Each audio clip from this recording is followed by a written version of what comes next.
લાંબા આયુષ્ય અને સુખ સમૃદ્ધિ માટે સૌભાગ્યવતી સ્ત્રીઓએ વડ સાવિત્રીનું શ્રદ્ધાપૂર્વક વ્રત કર્યું। જેઠ સુદ પૂનમે વડ સાવિત્રીના વ્રતની ઉજવણી કરવામાં આવે છે। તેના ભાગરૂપે આજે વહેલી સવારથી શહેરભરની સૌભાગ્યવતી સ્ત્રીઓએ વડની પૂજા કરી। ઠેર ઠેર વડની પૂજા કરી મહિલાઓએ પોતાના પતિના સુખમય જીવન અને લાંબા આયુષ્યની કામના કરી।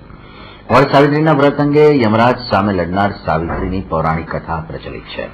વર્ષોથી વડની પૂજા કરી સ્ત્રીઓ વડ સાવિત્રીની પૂજાની પરંપરા નિભાવી રહી છે।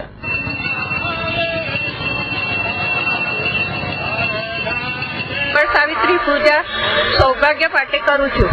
આ સૌભાગ્ય માટે પૂજા હોય છે કે વડ સાવિત્રીનું વ્રત છે એ તેના માટે આપણે કરીએ છીએ કે આપણા પતિના આરોગ્ય માટે, આયુષ્ય માટે કહેવાય છે કે આ વ્રત કરવાથી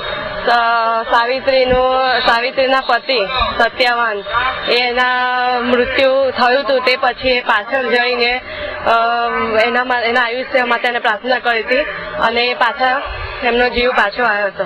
એ જ રીતે આપણે પણ આપણા પતિ માટે વ્રત કરવું જોઈએ, ઉપવાસ કરવો જોઈએ અને આયુષ્ય માટે હંમેશા પ્રાર્થના કરવી જોઈએ। જેઠ પૂનમના રોજ વડ સાવિત્રીનું વ્રત કરવામાં આવે છે, જે પત્ની પોતાની પતિની દીર્ઘાયુષ માટે આ વ્રત કરે છે। સત્યવાનના માટે એની પત્ની સાવિત્રી દેવીએ પોતાના પતિના આયુષ્ય માટે આજના દિવસે વ્રત કર્યું હતું અને એ અખંડ સૌભાગ્યની પ્રાપ્તિ માટે આજના દિવસે આ સ્ત્રીઓ પોતાના પતિના આયુષ્ય માટે, વૃદ્ધિ માટે આ વ્રત કરે છે અને એ વડ સાવિત્રી વ્રત છે।